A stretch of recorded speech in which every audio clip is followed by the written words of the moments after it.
一般喺網頁瀏覽器列印頁面，某啲功能如揀選紙盒等，列印嘅時候需要進入列印喜好設定，設置功能。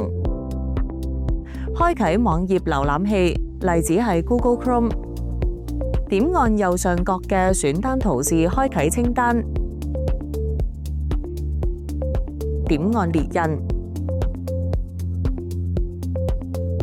於瀏覽器嘅列印頁面，點按顯示更多設定，向下捲動並點按使用系統對話方塊進行列印。開啟系統嘅列印頁面後，確認目標印表機，點按其他設定。而家可以設置所需功能。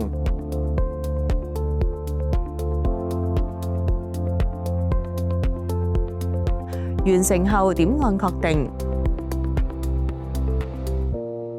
返回列印頁面後點按列印。